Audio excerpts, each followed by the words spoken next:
With all the room that they have here in the Cotswolds, why on earth would you build a brand new training establishment here at Naunton Downs Golf Course? I really don't know, but that's exactly what Ben Pauling's gone and done. Look out! Cracked it.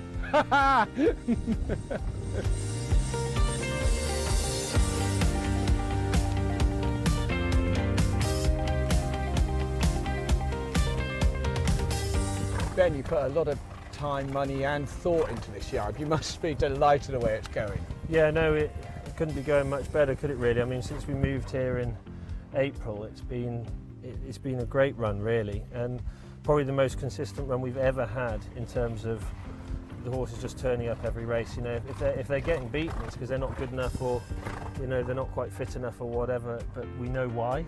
Yeah. Which is, as a trainer, that's all you can ask for. If you know why things aren't quite right or why things aren't working out, you can make it work.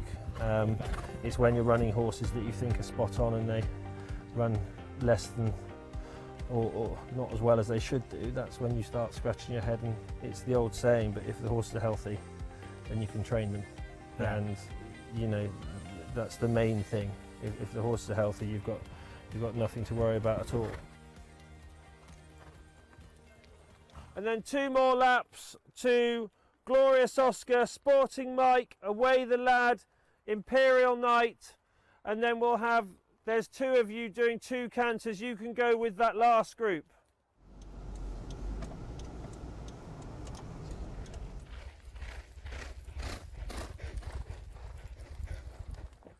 All right?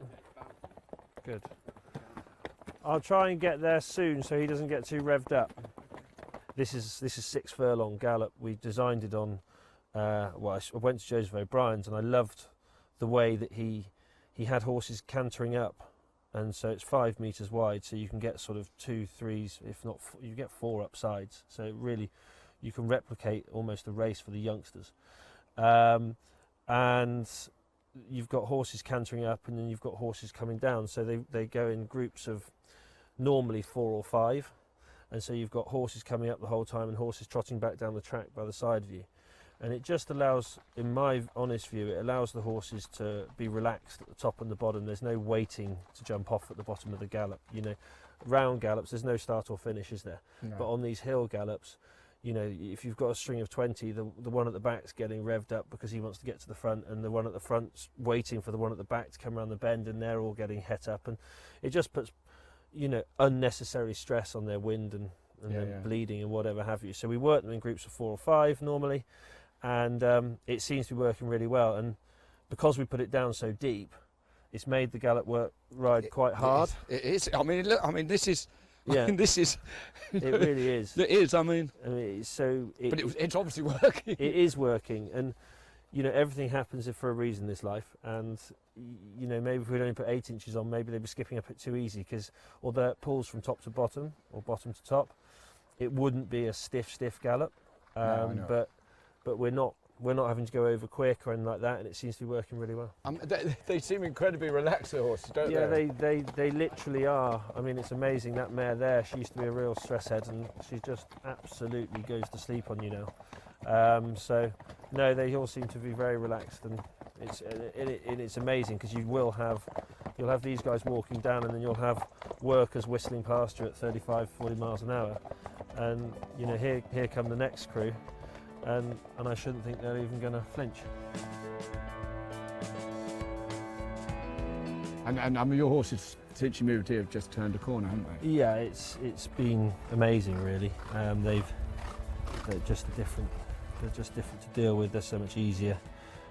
They seem to be able to sort of keep up this sort of the consistency is just there every week, and without having to try too hard, they just perform for you on the track, and it makes it a lot easier.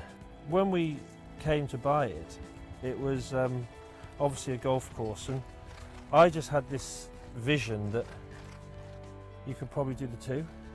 And you know, when I walked around the course for the first time with Soph, we could just see it working. And where we've built the yard, there were 2 holes over the one. There's a bridleway that runs down down the middle, and it was just these 2 holes the other side of the bridleway, and they were closed most of the winter because it was the wettest area of the golf course, and apparently according to the golfers it was the least 2 favourite holes. And we went about planning for the yard, and because it was a commercial property already, putting another commercial property or another commercial venture onto that property was quite seamless, because you know, when you go for planning these days on unbroken natural land, that's what the planners find hard to let you carve up old turf. And but in the eyes of, you know, the environment, golf courses are manicured. They've all been altered and changed, and so it's already happened.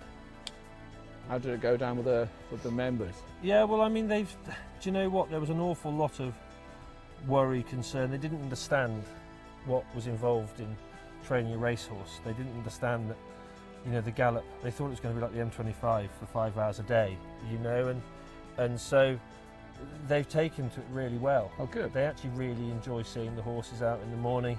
Yes, we lost a fair few members by doing it, but those that have stayed have really enjoyed it.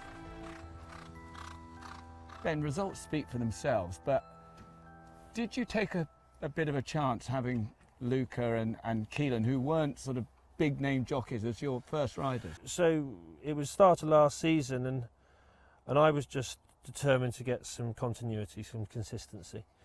And Woodsy, believe it or not, was the first jockey that ever rode out for me. He broke in Barters Hill for me right back at the start, yeah. And he'd ridden a fair few. He's a real horseman. So you had a relationship with him anyway? So had a relationship, and at the time he was riding the real quirky ones for us, you know, Severance. I mean, at home, Severance before we ran him, my God, he was a nightmare. And I sent Woodsy up to Carlisle to ride him, and I said, look, just drop him in stone, get him to settle, see how you get on. And he won by 10 lengths on the bridle, and I thought, it just advertising his credentials there and doing a great job. And so, you know, I was very happy with my decision that I was going to go forward and give Woodsy the job of being first jockey. Luca is riding just as well as anyone else in the weighing room at the moment.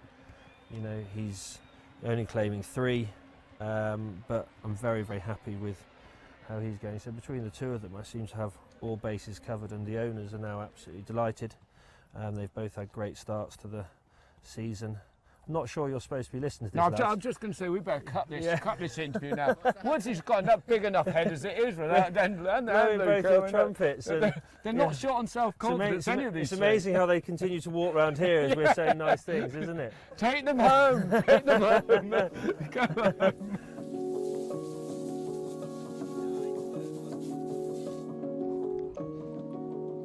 Ben, every yard needs a favourite, and this lad, Global Citizen, has just been a legend for you. Yeah, he has. He's been a horse that, you know, he came to us a long time ago now, and sometimes horses don't quite get the recognition they deserve. He won the Grade 2 Novice, the Dovecote at Kempton. He won the Wayward Lad at Kempton, the Grade 2 Novice Chase. He won a new one, Champion Hurdle Trial.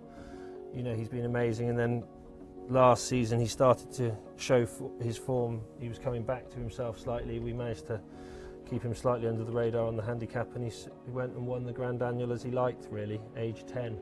But he's a most stunning horse. He's a fabulous individual and owes us nothing, really. And that really cemented yours and Keelan's relationship, really, didn't it? It It did. It was a special day for us all, and made extra special, to be honest, because this horse means a lot to us, and we were determined that he wasn't gone, and a lot of people thought he was, and had sort of written him off. So yeah, it's all systems go for the American National now. The Megsons have been incredibly lucky for you, and Polly Pott is now on her way here. Yeah. Ben Pauling, flat trainer now. Yeah, no, it's great. I mean, the Megsons have been huge supporters of mine and continue to be so. They're great people, and they're very, very nice to train for. They said we've got a lovely little mare. She's not very big. She's won her last 2 though, which is great. You know, she won a maiden in the nursery she runs on Thursday at Salisbury, and I said, oh brilliant, you know, wicked. So I there watched, and she won the race at Salisbury, and I thought brilliant.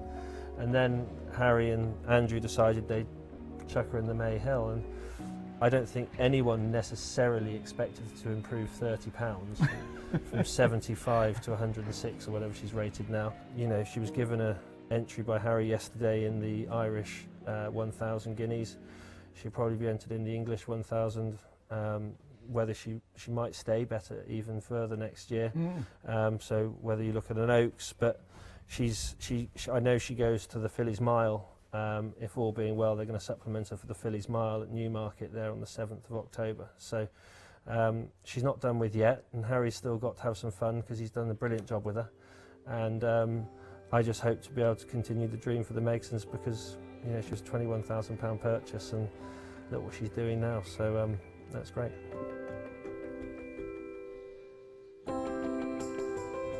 All in all, it seems to have started really well, and it's just a really exciting time for everyone involved, and the team around me are brilliant. You know, we've got some fabulous team.